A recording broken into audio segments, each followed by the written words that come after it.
The late summer sun cast a warm haze over the rolling Cotswold hills as the crowd gathered around the main ring of the Wessex County Show. The parade of retrained racehorses was always a draw, old money and new, townsfolk and titled alike, all craning to see which beast might rise again from the ashes of disappointment. Banners fluttered in the faint breeze. The brass band was halfway through Jerusalem. But all eyes were fixed on Giles Redmayne as he strode confidently to the microphone, his tailored tweed jacket sharp against the brilliant green of the infield. "Ladies and gentlemen, Wessex's own Callum Price." Giles' voice boomed across the grounds, polished with just the right note of patronizing warmth. He gestured grandly, and Callum, who had been standing off to the side in workmanlike quiet, suddenly found the crowd's gaze burning into him. A few of the country set in their pastel shirts and smart boots tittered. Some older men from the pubs glanced up from their sandwiches. The moment stretched, uncomfortable. Giles grinned wider. "You know, I've always said Callum has a real eye for the welfare of a horse. A talent for lost causes, even. Today, in the true spirit of our community, we've decided to entrust him with a very special charge." There was a shuffle in the straw behind Giles, and two stable hands brought forward a gray gelding. The horse walked with a slight limp, head high but wary, his coat clean but dulled by stress. Murmurs rippled through the audience as the animal came closer. Some recognized him, Ashen Crown, once the hope of Lady Beatrice Penhaligon's stables, now the subject of whispers and regret. Callum swallowed hard. He knew this setup. He'd seen men like Giles before, eager to appear magnanimous while setting a trap for those beneath them. But before he could object, Giles pressed the microphone closer, his eyes glinting. "This is Ashen Crown, folks. Not so long ago, he was the pride of Penhaligon. Some say he still has a few good years left, if someone with enough patience and, well, stubbornness gives him a try. Callum, we're counting on you. Consider it a gift, from the estate to you." Laughter, sharp and cold, cut through the air. A woman in a wide-brimmed hat covered her mouth, trying to hide a smile. One of the younger men leaned over to his friend and whispered, and they both snickered. Callum's face burned. He clenched his jaw, refusing to meet anyone's eyes. Ashen Crown paused, nostrils flaring, uncertain. For a second, Callum considered walking away, letting the horse go, letting them all have their joke. But the animal, trembling slightly, took one hesitant step toward him. As Callum reached out, the horse's muzzle bumped softly against his shoulder. The gesture was fleeting, half accidental, half plea. Something in Callum's chest tightened.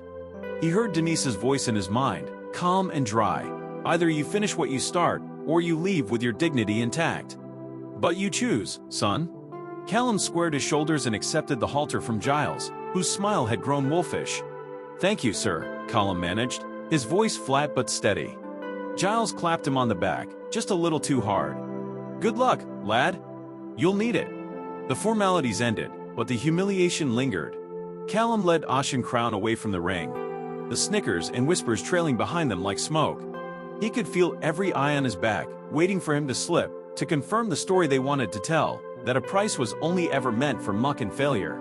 Away from the crowd, behind the line of horse trailers and tack tents, Callum paused to check the gelding's leg. The old injury was obvious, a thickened tendon above the fetlock, still slightly warm. He let his hand linger, careful, and the horse didn't shy away. Callum felt the animal's breath, quick and shallow, and for a moment, there was just the two of them, two creatures tossed aside by circumstance and pride. A movement caught his eye. Denise appeared, her face shaded by a battered sun hat, arms folded. "Well?" she said, voice low. Callum shook his head. "It's a setup, Mum. He knows it. They all do." Denise nodded, her eyes never leaving the horse. "They want you to fail, make a spectacle. Don't give it to them. Either you walk away now, or you show them what a price can do." He almost smiled. "It's not just me now." She stepped closer, her hand resting briefly on his shoulder. "Take care of the animal, Callum. Not their egos." As Denise turned to leave, Ashen Crown shifted restlessly. Callum crouched to check the girth, and something small tumbled from the saddle's worn pocket, a wooden brush, its handle smoothed by years of use. He picked it up, frowning. There, etched along the side, were the faded letters LBP. He traced the carving with his thumb. Lady Beatrice Penhaligon. Callum looked up, gaze traveling to the big house on the hill, its windows glinting in the late light. He'd heard the stories of Lady Beatrice, her quiet dignity, the way she walked among the horses at dusk, how the stable hands all called her the last good Penhaligon. He wondered if she'd meant for this brush, for this horse, to end up here, now, in his hands. A shout broke the spell, Giles, laughing with Rupert Vale and the other country set by the gin tent. The old resentment flared in Callum's chest, hot and stubborn. He glanced at Ashen Crown, who met his gaze with a glimmer of something almost like hope. Together, awkward but united, they started toward the far paddocks. The first notes of the brass band's next song drifted across the field, but Callum barely heard it. His focus narrowed, his jaw set. He would not give them the satisfaction of watching him stumble. Not today. As they passed the hedge line, Ashen Crown nudged his shoulder once more, firmer, almost insistent. Callum looked at the horse, and for a heartbeat, they stood as equals, battered but unbowed. Maybe, he thought, this isn't the end of the story. Maybe it's the start. And as the shadows lengthened across the Cotswold fields, a Price and a fallen crown walked on, toward whatever reckoning lay ahead. The narrow lane from the showgrounds twisted through old hedgerows and past weathered stone cottages, their gardens wild with late summer blooms. By the time Callum reached the edge of Upper Rookfield, the jeers and laughter from the showground felt like something that had happened to someone else. Ashen Crown limped beside him, every third step a reminder of both his injury and his pride. Dust rose around their boots. The sound of distant bells from St. Mark's Church mixed with the hum of bees and the far-off thump of a tractor in a neighboring field. Callum led the horse into a small yard behind a low stone wall, the only stable he could claim as his own. It wasn't much, 3 patched-together stalls, a leaning shed, and a sagging fence patched more with stubbornness than money, but it was private, and here the judgment of the county couldn't reach him. Denise was already there, filling a battered kettle at the outdoor tap, her sleeves rolled up and her brow furrowed in focus. As Callum began settling Ashen Crown in the middle stall, Denise approached, drying her hands on her apron. "I've put the kettle on. You look like you could use it. But first things first, let's see to him." They worked in silence, Denise checking the water bucket and hay net while Callum examined the gelding's legs again. The tendon was puffy but not hot, and Ashen Crown allowed the inspection with a quiet resignation. Callum ran his hand along the horse's flank, feeling the fine tremble of muscles honed by years of training and disappointment. Denise set a firm hand on his arm. "Listen, love, I know what they're doing. I've seen Giles' games before. That man's PR is poison. He gives you a horse, lets the press see it, and when you struggle, he gets his headlines. Noble estate, poor village lad, failure of charity." Callum's jaw tightened. He took a battered scanner from the tack trunk and waved it over Ashen Crown's neck. The chip pinged. Callum squinted at the tiny screen, reading out the code, then rummaged through the documents Giles's assistant had pressed into his hands at the show. He flipped open the battered blue horse passport, thumbing through its pages. Ashen Crown. Gelding. Gray. Foaled 2011. Owner. Penhaligon Trust. Status. On loan, no transfer of ownership. He stopped, frowning. It's not even a clean handover. Technically, the horse is still their property. If anything goes wrong, I'm the one holding the bag. Denise poured water into a chipped mug, her movements calm but decisive. "So what will you do? March him back up to the big house and say no thanks? Or take your shot, show them what you can do, and let the truth come out?" Callum hesitated. It's not just about proving something to them. It's about not letting this horse down. But the paperwork's a mess, the vet at the show barely looked at him, and if anything happens, Giles will twist it all back on me. Then get ahead of it. Document everything. And don't take your eyes off your back. Or his. Denise nodded at Ashen Crown, whose dark eyes followed the conversation with quiet intelligence. They worked side by side, methodical, moving through the post-show rituals. Callum brushed out the dust from Ashen Crown's coat, carefully untangling a burr from his tail. As he reached under the saddle flap to check for sores, his hand brushed against a hard, rectangular object wedged deep in the pocket. He tugged it free and stared. It was an old, leather-bound notebook. The edges were worn, the spine nearly split. On the inside cover, a looping, careful script read, "Beatrice L. Penhaligon." His pulse quickened. He flipped through the pages, training logs, feed schedules, notes on temperament and recovery. Here, in a different ink, a symbol he recognized from his apprenticeship, a crossed out line by the entry for Ashen Crown, followed by a note, "Caution, left hind suspensory. Recurring weakness. No hard jumps." He handed the notebook to Denise, who read the line, lips pressed together. That's not just an old injury, Callum. That's someone's warning. Someone who cared. Callum's mind raced. The more he learned, the more the horse felt like a pawn in someone else's game. He sat on the step outside the shed, head in his hands, watching the sun slide behind the ridge. A Shen Crown poked his head out of the stall, blowing a soft wicker. Denise came out, kettle in hand, pouring the tea. She set the mug next to him. You can walk away tonight, Callum. Nobody would blame you. Return the horse. Hand the passport back, say it's not yours to fix. Or you can stay up all night, worrying, and wake up tomorrow knowing you gave it everything you had. He cradled the mug, breathing in the steam. The night air had begun to cool, a hint of autumn in the breeze. Callum thought about the faces at the show, the laughter, the way Giles' smile twisted when he'd handed over the horse. He thought about Ashen Crown, the tremor in the horse's legs, the trust in those dark eyes. He looked at Denise, then at the old stable, then at the horse. I'll do it right, he said at last, voice barely above a whisper. Not for them. For him. For her. He held up the notebook. Lady Beatrice's horse deserves more than to be a joke for county gentry. Denise smiled, the lines in her face softening. That's the price way, son. Just remember, if you're in all the way. As darkness fell, Callum returned to the stall, adjusting the bandage on Ashen Crown's leg. He whispered quietly, letting the horse hear the steady rhythm of his voice.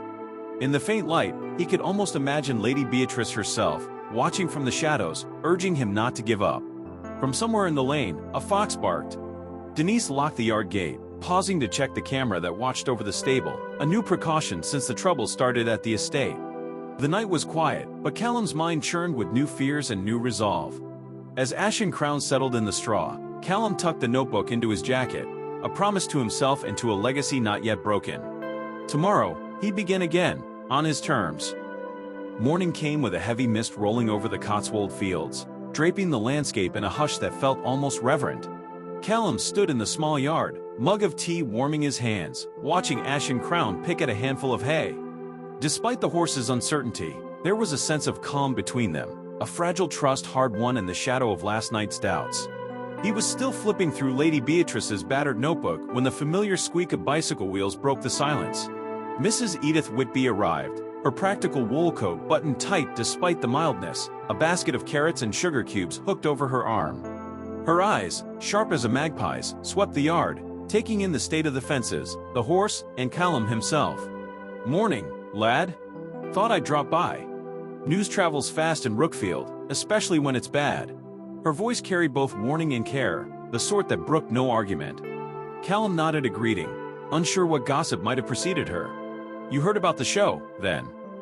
Giles Redmayne put on a real spectacle, Mrs. Whitby replied, setting the basket down and rummaging through the pockets of her coat.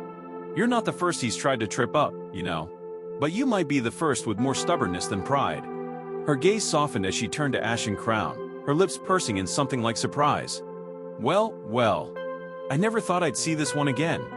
Callum watched as Mrs. Whitby approached the horse, holding out a sugar cube. Ashen Crown sniffed her hand, uncertain, then nudged the cube from her palm and chewed with slow, thoughtful precision. The old woman's face grew wistful. He's lost weight.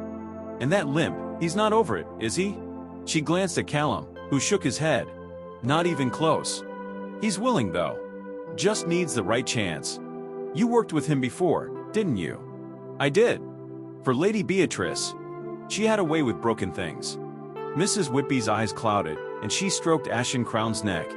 You know, Giles was always ambitious, always wanted to turn the estate into something bigger, shinier. Lady Beatrice was the only one who ever stood up to him about the horses. The sound of gravel crunching signaled another arrival. Tom Beckett, his hair peppered with gray, walked in carrying a heavy vet kit. There was a certain unhurried confidence in his stride, a cavalryman's poise that lingered long after service. Morning, Mrs. Whitby, Callum. Denise sent for me, Tom said, setting down his bag.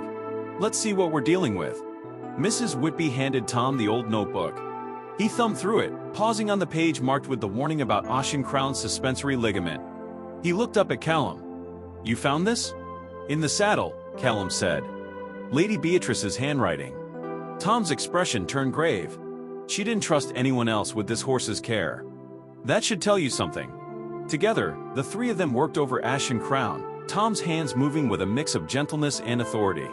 He flexed the horse's leg, probing for swelling, feeling for heat. Ashdown Crown stood quietly, his head lowered, only flicking an ear when Tom pressed on the tender spot above the fetlock. Tom grunted. Chronic injury, but not beyond help. What he needs is time, discipline, and honest work. No more shortcuts. If you're smart about it, he could handle light riding. Working hunter classes, maybe, if you keep the jumps easy. But push him too fast, he'll break down for good. A small ember of hope sparked in Callum's chest. It was the first good news he'd heard since the humiliating gift at the show. He caught Mrs. Whitby's eye, and for a moment, the weight of the village's judgment eased. The quiet was broken by the crunch of wheels on gravel. A sleek, dark car pulled up near the fence, and Lady Imogen Penhaligon stepped out, her riding boots gleaming, a leather jacket slung over her shoulders. She hesitated at the gate, scanning the scene with a mixture of curiosity and nerves. "Imogen," Mrs. Whitby called, her tone gentle but firm. "Come here, dear." Imogen moved slowly, her confidence guarded, fingers fidgeting at the hem of her jacket.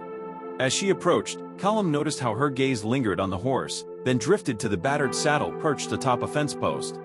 "Is that?" Imogen's voice caught. She reached out, fingertips tracing the cracked leather, her hand shaking slightly as she turned it over.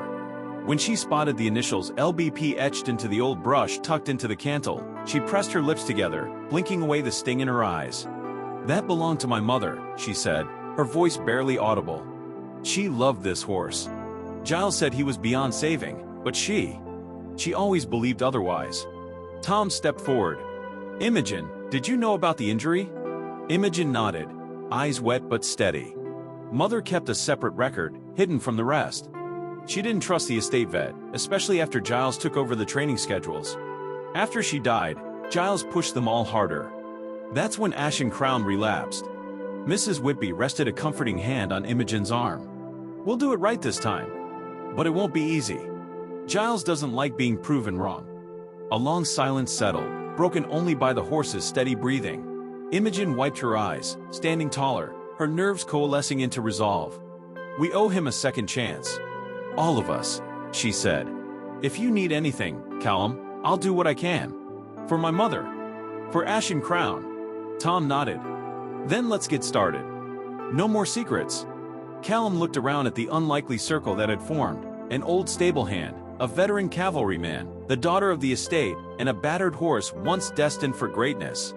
Against the backdrop of Cotswold fields, for the first time, it felt like the fight ahead wasn't his alone. As the sun burned away the last of the mist, hope flickered in the yard, fragile but undeniable. There were still games to play, traps to avoid, and scars to heal. But standing together, they had the makings of something stronger than pride, something, maybe, like family. And in that quiet moment, Ashdown Crown lifted his head and whickered, as if acknowledging the turning of the tide. Rain fell in quiet sheets that night, blurring the lights of Upper Rookfield and drumming a soft rhythm on the old yard's tin roof. Callum woke before dawn, nerves keeping him from sleep. He sat at the rough-hewn kitchen table, the battered leather notebook open before him, mapping out the plan that Tom Beckett and Mrs. Whitby had hammered into his mind. Strict, steady, no shortcuts. Each step was deliberate, hand walking along the bridleway, careful stretching, no heavy work, cooling with mud packs, and precise cold water treatments for the injured tendon. Everything was about patience. Ashdown Crown's future depended on it. When the rain let up, Callum pulled on his boots and coat, heading out into the gray morning. Denise was already up, sorting feed in the shed. She handed him a flask of tea and squeezed his arm. "Start slow. He'll tell you what he can handle." Out in the yard, Ashdown Crown waited, ears flicking at the sound of the stable door. The horse's eyes were watchful but less wary than before, as if the days of gentle care had begun to work a change in him. Callum slipped the halter over his nose, murmuring softly, then led him into the lane, the two of them breathing in the cold, rain-washed air. They followed the old bridleway, grass slick and fresh underfoot. Callum set a measured pace, counting steps in his head, glancing often at Ashdown Crown's stride. Each time the horse favored his left hind, Callum slowed, letting him find his rhythm again. They passed hedgerows heavy with dew, the distant calls of crows rising from the fields. The land felt both vast and close, the kind of country that held secrets in every fold. By the time they returned, both horse and man were damp but calmer. Denise met them at the gate with a towel. "Looks better already," she said, nodding at Ashen Crown's calmer eyes. Callum spent the rest of the morning working through the list, cleaning the wound, checking for swelling, gently wrapping the tendon, then applying a thick layer of clay mud as Tom had shown him. Ashen Crown stood quietly through it all, chewing his hay, occasionally glancing at Callum with what seemed like quiet gratitude. That afternoon, as he finished bandaging the leg for the second time, Imogen arrived with Mrs. Whitby. The young woman's cheeks were flushed from the walk, her dark hair pulled back under a rain-spotted hat. She watched as Callum talked through the rehab steps, her eyes sharp with understanding. "Mother always said there's a language in patience," she remarked. "Horses listen to the hours we spend, not the words we say." Mrs. Whitby added, "A day's lost progress is better than a week's setback. Don't let pride push you faster than he's ready." Callum nodded, absorbing every bit of wisdom. Together, they rechecked the wraps, Imogen's hands steady even as her voice trembled with memories of her mother. They laughed, briefly, when Ashen Crown tried to sneak a sugar cube from Whitby's coat. It was the first time since the show that Callum allowed himself a real smile. Night fell, darker than before, and the rain returned. Denise insisted they eat inside, and for an hour, the small kitchen glowed with warmth and cautious hope. But as Callum finished his tea and prepared for bed, a chill ran through him. He double-checked the latches on the stable and made sure the security camera's red light glowed steady above the door. In the countryside, trouble could come quietly and go unnoticed. He tried to sleep, but some uneasy instinct kept pulling him from his dreams. Around midnight, the wind picked up, rattling loose shutters. Callum dressed and slipped outside, flashlight in hand, the yard slick with mud and rain. Near the back gate, just beyond the circle of light from the stable, he caught a glimpse of something pale lying on the ground. He stooped, heart pounding, and picked up a plastic syringe cap, recent, fresh in the mud. His mind flashed to the show, to Giles's sly smile and the ugly rumors about performance drugs. He scanned the yard, the darkness pressing in, and spotted a pair of muddy boot prints near the fence. He hurried inside, locking the door behind him. Denise looked up from her book, eyes narrowing. "What is it?" Callum set the cap on the table, voice tight. "Someone was here. Someone tried to get close to the horses." She stared at the evidence, her mouth a grim line. "You call Tom. And Imogen. Right now." Minutes later, the yard was crowded. Tom Beckett arrived in his old raincoat, face grim, and Imogen came, jacket over her pajamas, boots on the wrong feet. They examined the fence line by flashlight, finding the tracks leading back toward the main road. On the grainy stable camera footage, they could just make out a shadowy figure, raincoat pulled low, moving quickly through the night. Mrs. Whitby, who joined them in her dressing gown, squinted at the screen and muttered, "That's one of Giles' men. I bet my last shilling." Tom's voice was steel. "He's not above sabotage, but this is criminal. We'll lock it down tighter. If anything happens to Ashen Crown, we go straight to the RSPCA and the police." Imogen's jaw clenched. "If Giles thinks he can scare us off, he's mistaken. I'll speak to my father myself if I have to." For the first time, she stood beside Callum in the yard, not as a lady of the estate, but as an ally. Callum looked at her, seeing the weight of her family's legacy in her eyes and the same determination that drove him. They stood together in the rain, watching as Tom replaced the lock and Mrs. Whitby checked the stalls one last time. The threat was real now, not just rumors, not just humiliation, but a danger that had crept into the heart of their world. When at last the yard fell silent, Callum returned to Ashen Crown's stall. The horse lifted his head as Callum ran a hand along his neck.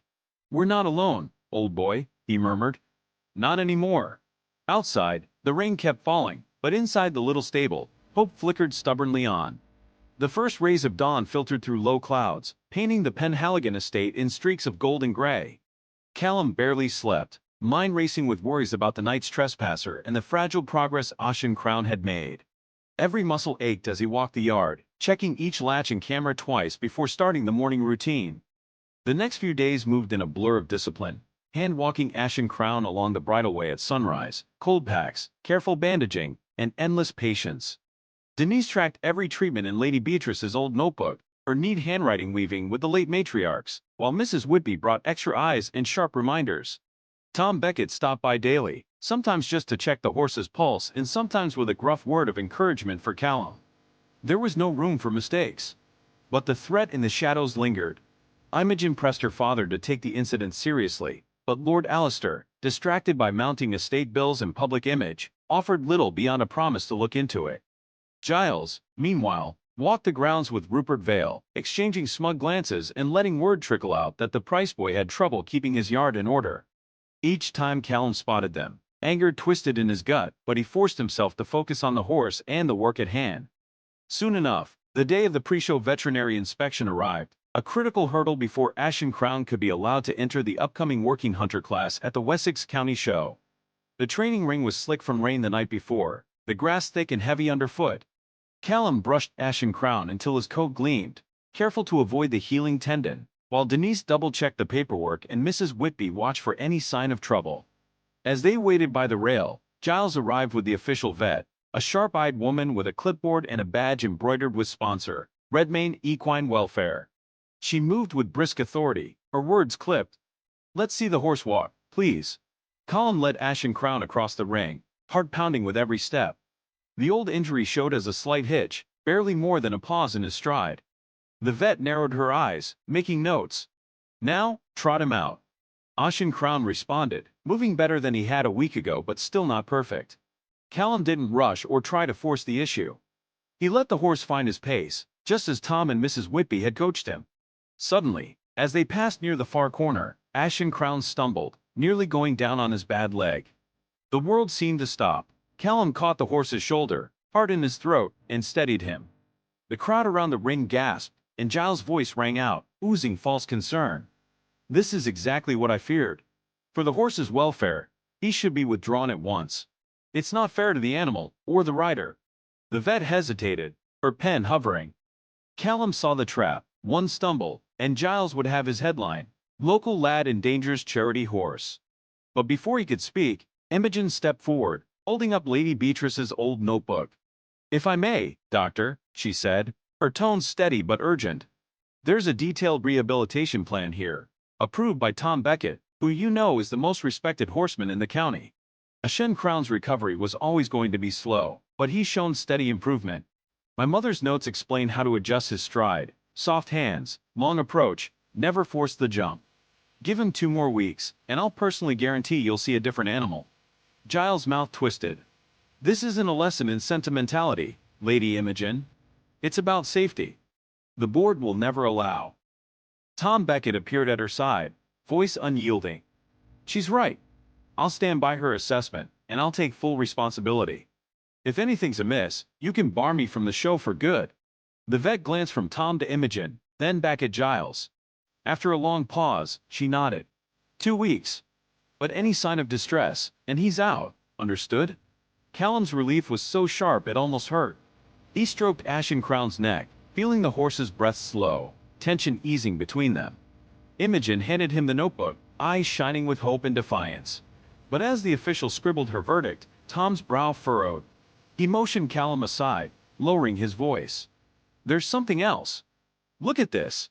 He pointed to a faint, greasy residue along the inside of Ashdown Crown's bandage.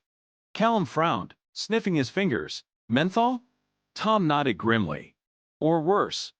A topical stimulant, designed to make a horse show lameness or pain. It burns. Someone tried to sabotage him, hoping you'd get caught out here in front of everyone." Callum's stomach twisted with fury. "Giles." Tom cut him off. "Don't jump to accusations yet. But I want you to change the raps yourself every time. No one gets near him unless you trust them with your life. If this happens again, we go public." Back in the stable, Callum peeled away the bandage, rinsed the leg, and replaced the wrap with Denise's help. Ashdown Crown stood quietly, eyes trusting, the bond between them deepening through hardship. Imogen hovered nearby, reading and rereading her mother's notes, searching for reassurance. Outside, the wind picked up, carrying the low hum of gossip across the showgrounds. But inside the little stable, Callum felt resolve harden within him. He would not let Ashdown Crown become a victim of someone else's ambition or cruelty. No matter what traps were set, he would meet them with open eyes and steady hands. As the sun dipped behind the ridge and the day's tension faded, Callum lingered by Ashdown Crown's side, brushing the horse's coat until it gleamed in the last golden light. He knew the fight was far from over, but for now, they had 2 weeks, a lifeline, and a chance to prove themselves. And this time, Callum swore, no one would take it from them. The 2 weeks leading up to the Wessex County Show crawled by, heavy with tension and suspicion. Word of Ashdown's close call during the inspection spread through the village and out into the surrounding estates, morphing with every retelling. Denise kept a tight schedule, marking every treatment and step in the old notebook, while Callum hovered over the stall like a hawk, rarely sleeping more than a few hours at a time. On the first Monday, the story broke in the county paper, a full-page spread with color photographs from the inspection. Ashdown's stumble captured in freeze-frame agony. The headline screamed, "From blacksmith's lad to county shame, is this welfare or vanity?" Giles' name was sprinkled through the article, quoted as a concerned philanthropist worried for the safety of the animal and the reputation of the show. There were whispers about the Price family, quiet doubts in the shop, snickers at the pub, a cold shoulder from people who'd once greeted Callum with a nod. Denise caught sight of the article when she went to fetch bread at the village store. She tore the page out, crumpled it into her pocket, and said nothing. But Callum noticed her eyes as she made tea, red and weary, the fight draining from her for the first time. Mrs. Whitby, ever the sentinel, brought over a tin of barley sweets and sat with Denise on the back steps, saying little but watching the lane for trouble. Imogen called every day, her voice taut. "My father's no help. He says let the show run its course, he doesn't want more scandal. Giles is everywhere. He's even got the vet worried about her license." "Don't let them get to you," Callum replied, though he barely believed it himself. "We've got 2 weeks. That's all we need." But things took a turn for the worse the next Friday. Callum and Denise returned from a quiet walk on the bridleway with Ashdown, only to find the old iron gate chained shut and a crisp, laminated sign hung across the bars: Bridleway CLOs, Private Event, Penhaligon Polo Club. Access by permission only. Callum stared, shock giving way to fury. "They can't do this. This is a public right-of-way." Denise tried the lock, but it was thick and new. Across the field, Rupert Vale cantered past in immaculate polo whites, not even bothering to glance their way. From the edge of the woods, a few of the local children watched silently, clutching bunches of carrots, their faces anxious. Word spread through the village in hours. Some shrugged, unwilling to challenge the estate. Others, especially the old-timers, muttered darkly at the pub, remembering days when the bridleways belonged to everyone. Mrs. Whitby marched straight to the parish council and demanded an explanation, but the clerk just shrugged. "It's the estate's land, Mrs. Whitby. They say it's for safety while they test the new polo grounds." Callum spent that evening in the stable, frustration mounting with every stroke of the brush across Ashdown's coat.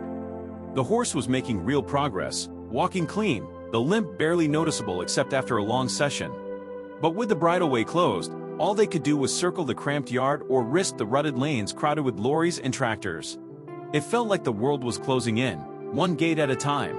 That night, Denise tried to comfort him with stories from her own youth, racing ponies across open fields, bridleways open as rivers. "It's always a fight, love. But it's a fight worth having. The land remembers, even if the lords forget."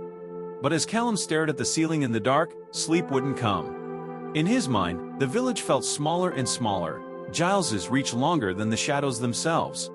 The next morning, as Callum mucked out the stalls, a soft voice called from the lane.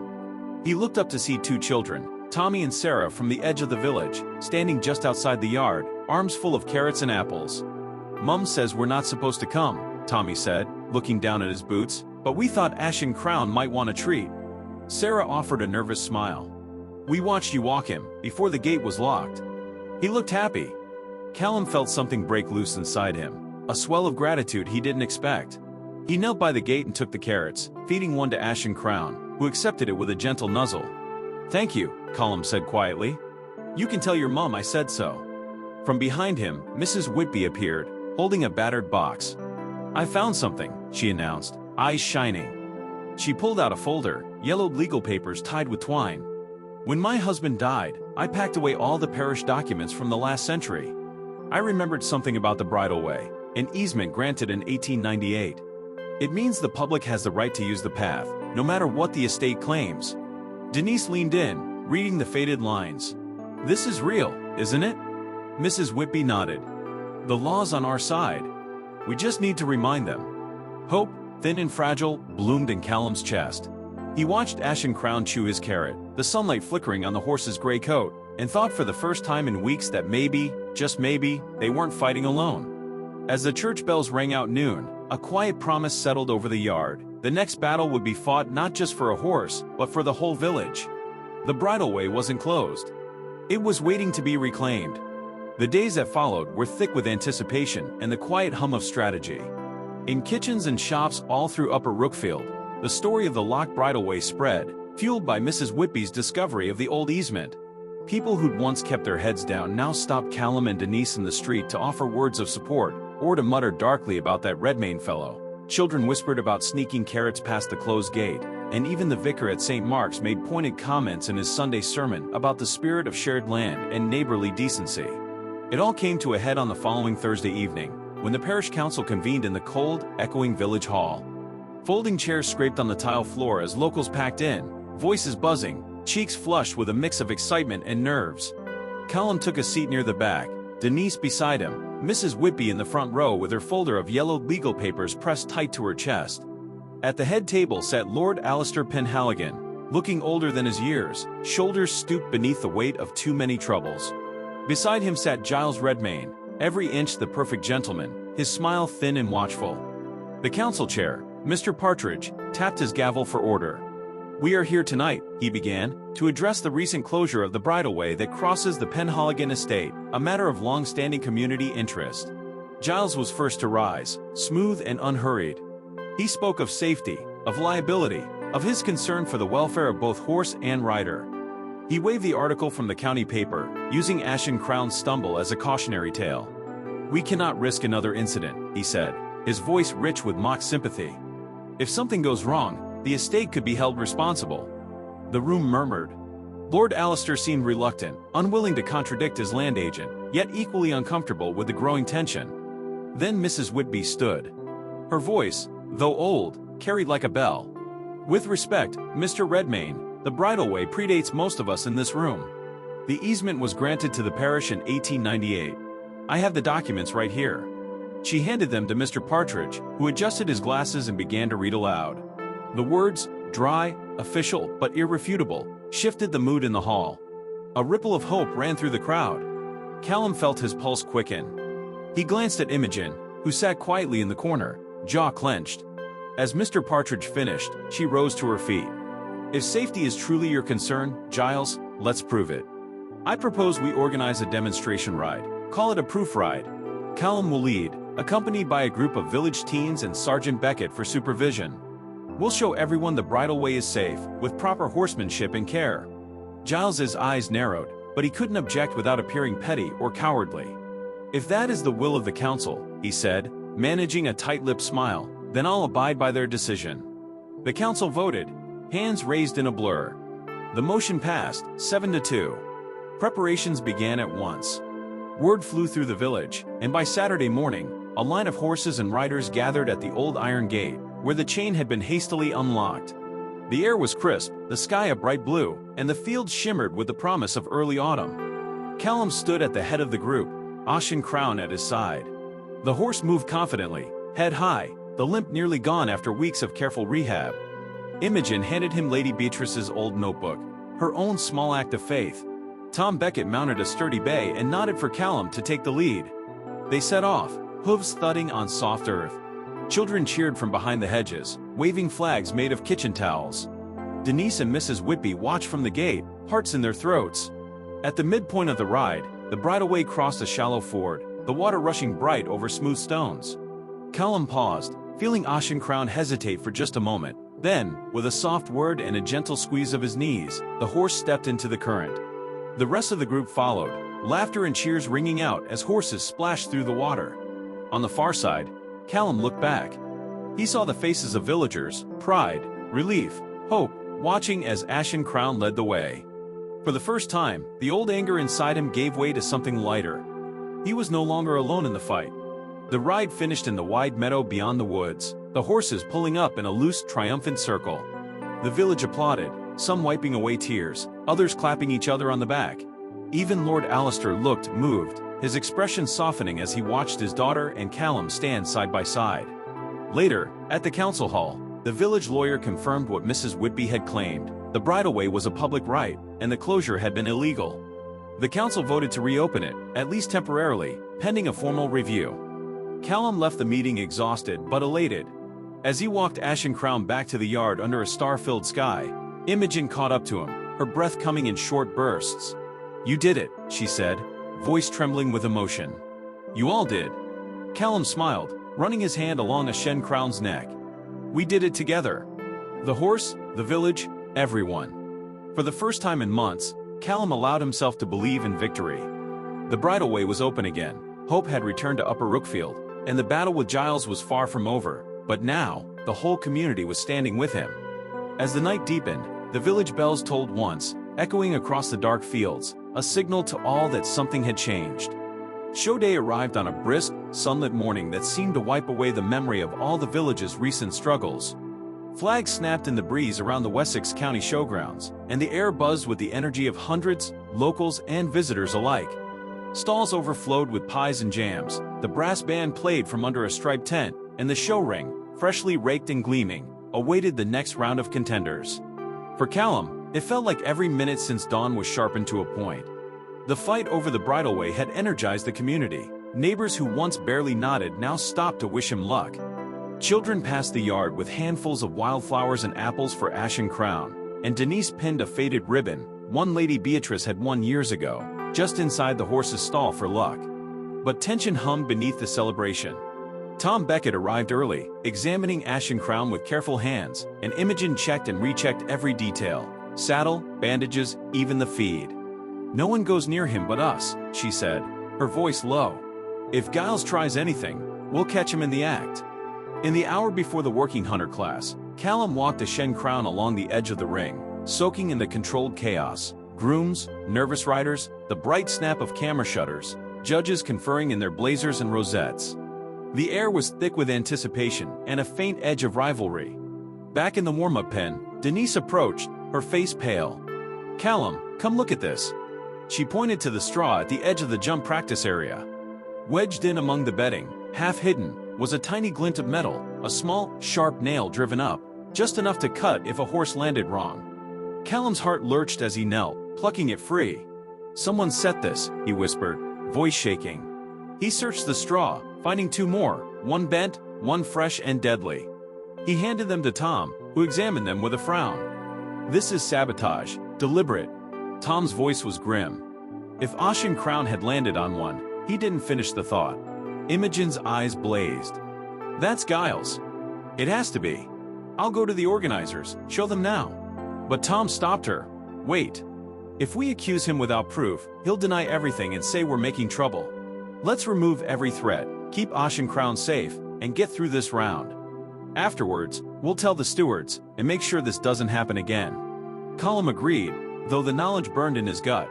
They swept the jump area clean and checked every inch of Ashdown Crown's tack and boots. Mrs. Whitby stood guard by the stall, knitting in hand but eyes like a hawk's. At last, it was time. The ring steward called, "Working hunter, competitors, please." The crowd pressed in, judges straightened their ties, and Callum led Ashdown Crown into the ring. A hush fell as they entered. Ashdown Crown's coat shone in the sun, his stride strong and even. Every move Callum made was measured. The approach to the first fence was long and quiet, just as Lady Beatrice's notes prescribed: no panic, no rush. They cleared it with room to spare. Callum felt his tension give way to focus, the noise of the crowd fading as he fell into rhythm with the horse.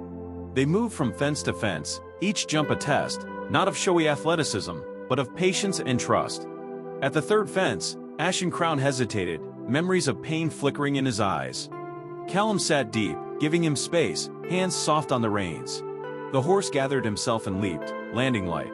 The crowd, sensing the story behind every step, held its breath. By the halfway point, Callum felt the world narrowing to just him and Ashdown Crown. Every note in Lady Beatrice's notebook echoed in his mind: don't chase glory, ride for the horse, trust his limits. The jumps were clean, if not spectacular, the lines careful, never risking the tight turns favored by the show ring crowd. At the final fence, a broad oxer, Callum made a decision. He could push Ashdown Crown for height, try to impress the judges and win a big score, or he could let the horse jump easy, protect that old tendon, and accept whatever came. He took a calming breath and softened his hands. Ashdown Crown cleared the fence safely, landing with barely a stumble, ears pricked as if to say thank you. The crowd erupted. Denise wept openly, Mrs. Whitby pumped her fist, and even Lord Alistair stood, clapping with a genuine smile. Callum exited the ring, lungs tight, heart pounding, head spinning with relief and pride. But Imogen wasn't celebrating. She beckoned him aside, her face pale but determined. "While you were riding, I got into Giles's tent. Look at this." She handed over a series of photos on her phone, shots of veterinary schedules and feeding logs. "It's proof," she whispered. "Giles overworked all the horses right after my mother died. There's even a map." He kept pushing Ashdown Crown harder, even after he knew about the injury. Tom scanned the images, jaw tight. "This is more than sabotage. It's negligence, maybe even criminal." Callum let out a shaky breath. "We take it to the organizers. Let them see what kind of man Giles really is." As the sun dipped and ribbons were handed out, Callum barely cared about scores. They'd finished clean, and Ashdown Crown was sound. The truth was finally coming to light. For the first time, Callum felt that victory wasn't just possible, it was within reach.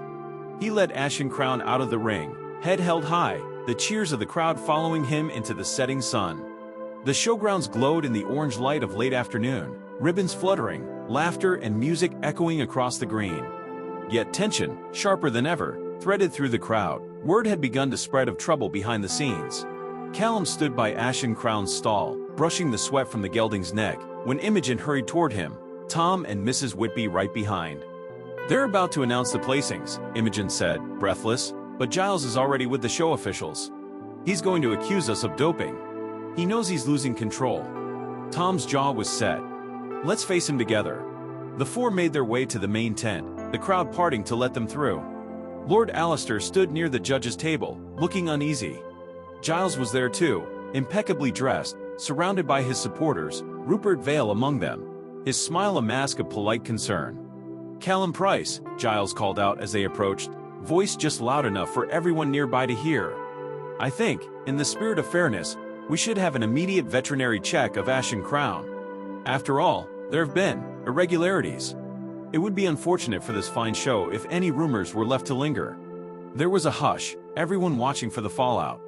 Callum's face flushed, but he met Giles's gaze. "Go ahead. I'll submit to any test you want. And I want it done by an independent vet, not your sponsor." The head judge, sensing the charged air, nodded. "Very well. Dr. Marchand will handle it. Both sides are to stay here until the result is clear." As the vet led Ashdown Crown away, Tom quietly handed the show steward a USB stick. "Security footage," he said. "From our stable's camera last week, the night someone tried to slip drugs into our yard. You might want to look at that before you make any decisions." Mrs. Whitby stepped up, holding Imogen's phone. "And there's more. Photographs of Giles's records, his training schedules for Ashdown Crown, right after Lady Beatrice died. He overworked the horse, ignored the injury, and sabotaged other competitors. Ask Imogen. Ask anyone who's worked here." Imogen's voice was clear and unwavering. "My mother loved those horses, and Giles took advantage of her death to push them past their breaking point. This isn't just about one show. It's about everything that's gone wrong at Penhaligon since Giles took charge." Lord Alistair, who had been silent, stepped forward. For a long moment, he simply looked at his daughter, saw the conviction in her face, the pain, the hope. Something shifted in his posture, as if a weight finally lifted. "I should have listened sooner," he said quietly. "But I am listening now. Mr. Redmayne, I want you to answer these allegations. And I want a full investigation, by the organizers, and by the RSPCA if need be." Giles' smile faltered, his eyes darting from Alistair to the crowd gathering at the tent. Rupert Vale tried to interject, but the judges waved him away. The next minute spun out in a blur. The vet returned, holding up a clear sample vial. No trace of illegal substances. Ashdown Crown is clean. The show steward, after quickly reviewing the camera footage, addressed the tent.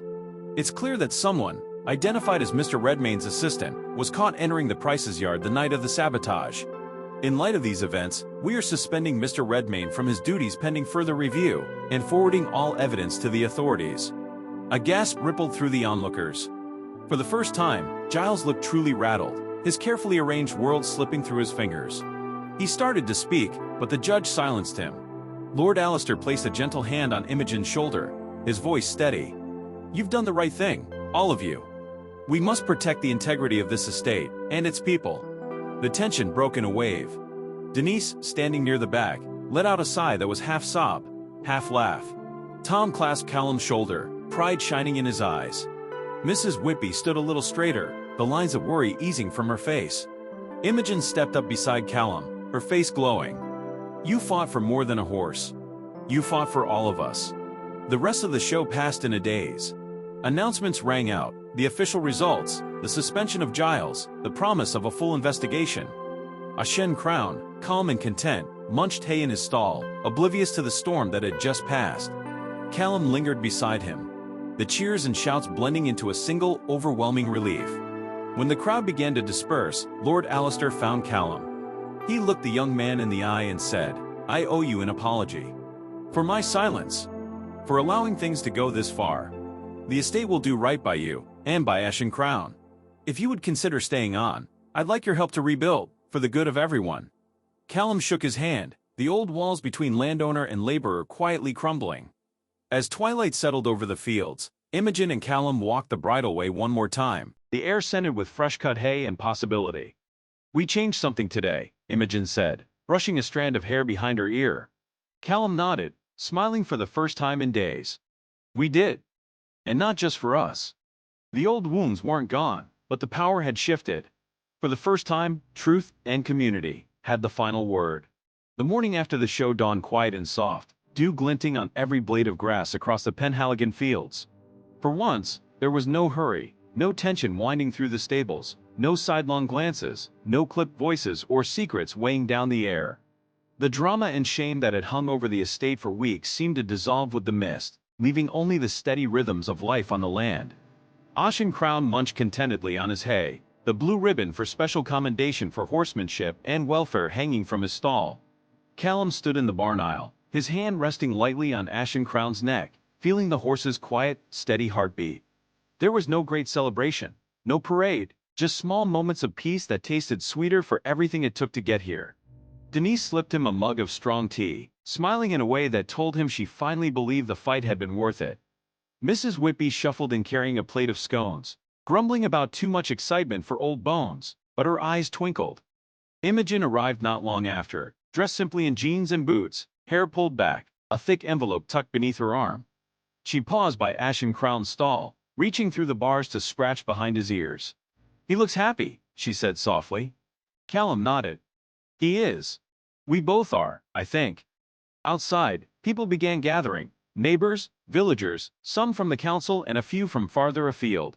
The mood was easy and light, laughter drifting through the yard. Someone had brought a crate of cider. Even Lord Alistair appeared, Ty Askew, holding the hand of a small child from the village. There was no grand speech, only a few words from the council chair about community spirit and the value of doing what's right, and then a ripple of applause that was as much for Callum and Ashdown Crown as for themselves. At midday, Lord Alistair asked Callum and Imogen to meet him in the small study overlooking the paddocks. Sunlight streamed through the tall windows, and the walls were lined with old trophies, ribbons, and black and white photographs of horses and riders long gone. "I've made mistakes," Lord Alistair began, voice even. "Too many of them. I let myself believe that business and reputation mattered more than people or animals. But watching you all stand up to what was wrong, I remembered what my wife cared about most." Imogen squeezed his hand, tears glistening. "She'd be proud, Dad. Of all of us." Alistair smiled, then turned to Callum. "We can't undo what's happened, but we can start again. I'd like your help in creating something new, something lasting." He opened a folder and handed Callum a sheaf of papers. The heading read, Ashdown Crown Trust, Equine Therapy, and Community Riding Initiative. Callum scanned the documents, heart thudding. This is real?" Alistair nodded. "With funding from the estate and the support of the parish, we'll keep the bridleway open forever. The trust will run therapy programs for local youth, veterans, anyone who needs the healing power of these animals. Ashdown Crown will be our founding horse, the face of it all. And I want you, if you're willing, to help lead it." For a moment, Callum couldn't speak. Imogen beamed, squeezing his shoulder. "It's what my mother would have wanted," she said. "And what this place needs." Word spread quickly through the village. As the day wore on, people trickled in to offer help, some to volunteer, some to donate, others just to say thank you. Denise agreed to help with the admin.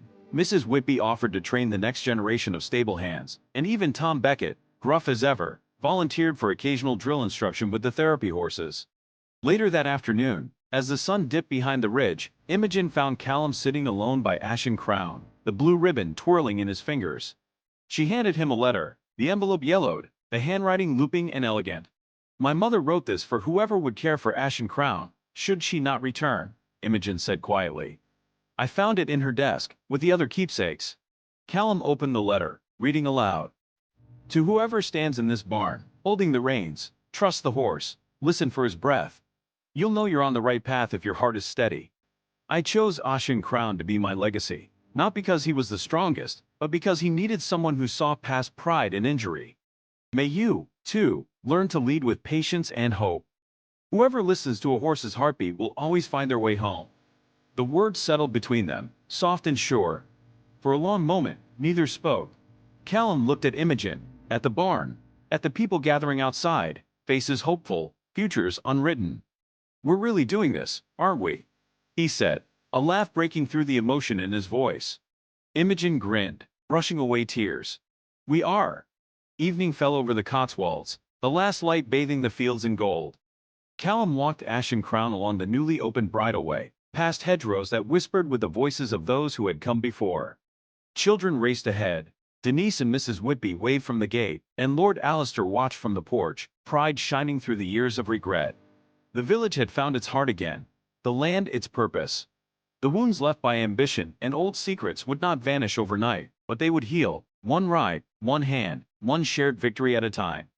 And as Ashen Crown trotted beneath the evening sky, the quiet promise of the trust echoed in every hoofbeat. The future belonged to those who listened, who heard not just the stories of men, but the silent, patient rhythm of a horse's breath.